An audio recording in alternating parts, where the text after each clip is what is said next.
Hello and welcome to Saguaro Spotlight. I'm your host, Shauna Mary, and joining me today is nutritionist Karen Graham. Hey Karen, how are you? Good, thanks.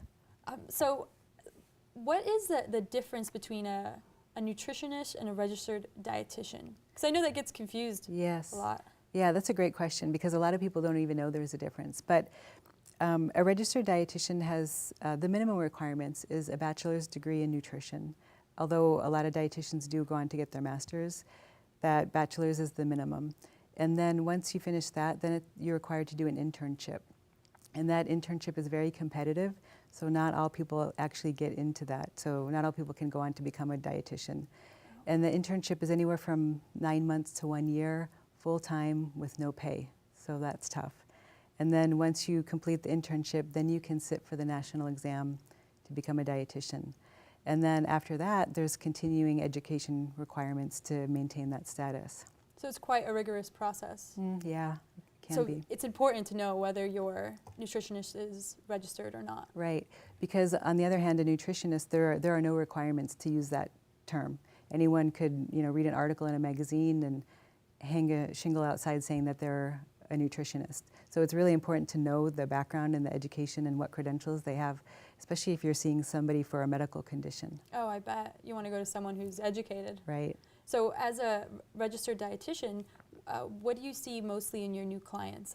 Like how does the process work when a new client comes to you? Okay, so before someone even steps into my office, I request their medical records, so their most recent labs, their doctor's notes, so I get a good idea about what they've done so far, what kind of treatment they have, what worked, what hasn't, what the doctor is thinking their diagnosis is. So I have an idea about them before they come in. And the first visit is 90 minutes. The first half hour is me getting to know them, figuring out their lifestyle, their schedule, their eating habits, their sleep habits, their physical activity. And then the next hour is me coming up with a plan of what they're going to do. And also in that hour, it's me sort of updating people on their nutrition information because a lot of people's information is very old and outdated. So updating them on what the new philosophies are. Okay, so what do most clients come to you for? So it's sort of split. Either people are coming because they have a medical condition that's related to their diet and nutrition, or they're coming for weight loss. But oftentimes the people that are coming for weight loss also have medical conditions that are, related to diet as well. And is celiac disease in there? Celiac disease, yes. I see a lot of celiac patients. So tell me a little bit about celiac disease. So that's a condition where if someone eats gluten, which is a component of wheat, that gluten will attack their intestines. And so it'll cause damage in the intestines. And then it prevents people from absorbing nutrients. So often they become deficient in vitamin D and iron and things like that because they can't absorb it because of that damage that's happening there. And that's a chronic condition. It doesn't go away. So the only really treatment for it is cutting out wheat and gluten out of their diet. Completely? Completely, 100%. Is that the same as having an intolerance? No, a gluten intolerance or a sensitivity is very different. It's not a disease. It doesn't cause damage to the intestinal lining like celiac does, but the treatment is the same. They have to be on a strict gluten-free diet. And the symptoms are the same, celiac disease in someone with a sensitivity.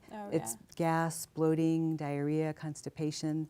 So oftentimes the doctor will say, oh, let's do a celiac test on you. And it comes back negative, so they think, oh, it can't be that. But they didn't test for a sensitivity, which could be, and they would, follow the same diet. And to have a better lifestyle, to live every day more happily. Right, yeah. So, when someone has gas, bloating, diarrhea, constipation, their quality of life is just poor. Then they suffer from anxiety and depression because, that's tough to live with. It's a trickle-down effect. Exactly. So when they cut it out and they feel good, their quality of life is dramatically changed. So it's important to know whether you have intolerance or the sensitivity. Yeah, right? yeah. Right. Oh, yeah, the sensitivity, of course. When we return, we'll talk a little more about nutrition with Karen, and we'll be right back after this.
Welcome back to Saguaro Spotlight. I'm here with nutritionist Karen Graham. So Karen, you know how they put diet plans on the internet and TV, Right. TV shows, they tell you all about these diet plans, but do you think that, that it applies to everyone? No, absolutely not. No, that's Yeah. a hard no. Right, because everybody responds differently to different diets. So the way we absorb nutrients can vary from one person to another. The way we respond to exercise, same thing. So you might have a friend or a coworker that goes on a diet and has amazing results and looks fantastic, and you think, oh, I'm going to do the same thing, but when you do it, the results are different, and you don't have that, same amazing results. And that shows you that genetic difference between those two people are strong. So there's not one size fits all approach for weight loss. And it can make people really frustrated because why did she do so good and I didn't, that kind of thing. And they put blame on themselves when it's really nothing to do with that. It's just genetically they're different. But now there is a genetic test, very simple cheek swab test that can tell you what approach works for your body, whether it's restricting calories or low carb or high protein kind of thing. And so it sort of takes the guesswork and frustration out of all of that. And do you use that test? Mm-hmm. I do that in my office. And it's just a cheek swab and you just get the whole list? Yeah, that cheek swab gets sent off to the genetics lab and then it comes back telling them exercise and diet, what they need to follow. Oh, that cuts out all the work. That's great. Yes, all the frustration. Yes. Yeah. So we actually have some pictures for you, and just to tell us what your take is on these meals throughout the day. Our first picture here is oatmeal. Okay, so yeah, that's oatmeal with fruit. So a lot of people think, oh, that's the really good way to start out the day. Oh yeah. But I don't agree. And the thing that's missing here is there's no protein in this meal. So oatmeal is a carb and fruit is a carb. So what happens when you eat just carb meal with no protein in it is when you eat that and as soon as that hits your stomach, that food, your blood sugar spikes. Okay, and then your body doesn't like that spike. So it signals your pancreas to release insulin. And the insulin comes and brings that blood sugar back down. The problem here is that insulin, because insulin is a hormone that stimulates the development of fat, and it targets the belly. Oh, wow. So if you do that all day long, you're in this hormonal state of making fat. And it's just spiking up and down. Right. So how you would fix that is very simple. Just add some protein to that meal. And it could be taking some vanilla protein powder and mixing it into that oatmeal, or putting some nuts in there, or having an egg on the side. Now what happens with that protein there, instead of the blood sugar spiking, the protein prevents that from happening. So the blood sugar only goes up a little bit, and in turn the pancreas only releases a small amount of insulin. So then you don't have that hormonal spike. Right. Oh wow. So let's take a look at the next meal. We have 2 steaks, potatoes and carrots. Okay, so the protein here is that steak. The carb here is the baked potato. Mm-hmm. The carrots aren't anything, they're just bonus healthy nutrition packed with nutrients. But you can see there's that balance there, right? The carb and the protein are balanced. Yes. The only thing is that would not be my ideal choice for protein. Red meat is not something I recommend people to do because it's high in saturated fat, which cause cholesterol problems, heart problems. So switching that out to a lean protein like fish or chicken would be a much better option. So how about the amount of meat in that picture? Because I know that they say portions is so important. You should only eat a palm size of red meat, right? Yeah. Again, so that's one thing when I do my first visit, I kind of update people on nutrition information. That sort of old way of thinking about, eating small quantities and cutting down on your portions. as long as that balance is there with the carb and the protein, it's more about quality, the quality that's going into your body, not the quantity. So I focus more on that rather than the amount. So as long as it's good quality, the quantity doesn't really Exactly. matter as right. much. Right. Okay, let's take a look at our next. We have fruit. Okay, so that looks like fruit with some fruit compote, it looks like. And so Yeah. that, again, is another problem, is that it's just carbs, right? There's no protein. But how you could fix this, super easy, add some cottage cheese to that. People love cottage cheese and fruit, and cottage cheese is packed with protein. So that would be a nice, easy way to balance that out, or have a piece of string cheese with it, or add some nuts to that fruit.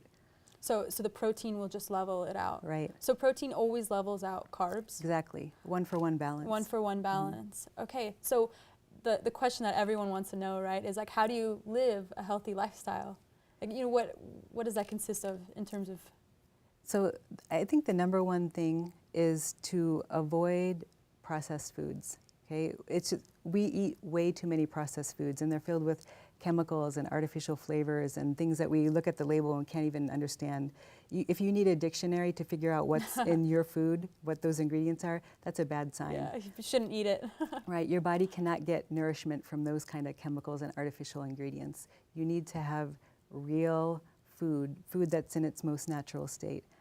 Like that meal, say a piece of fish and a potato and some carrots, that's real food in its natural state. There's no chemicals or artificial junk in there. Your body's gonna get a lot of nourishment from that. So it'll get everything that it. Mm-hmm. Okay, perfect fuel for the body. Perfect fuel. Mm-hmm. So if you'd like to learn more about Karen Graham and nutrition, you can visit smartnutritionbykg.com. And again, that is smartnutritionbykg.com for more information. Thanks again for joining us today, and we will see you next time on Saguaro Spotlight.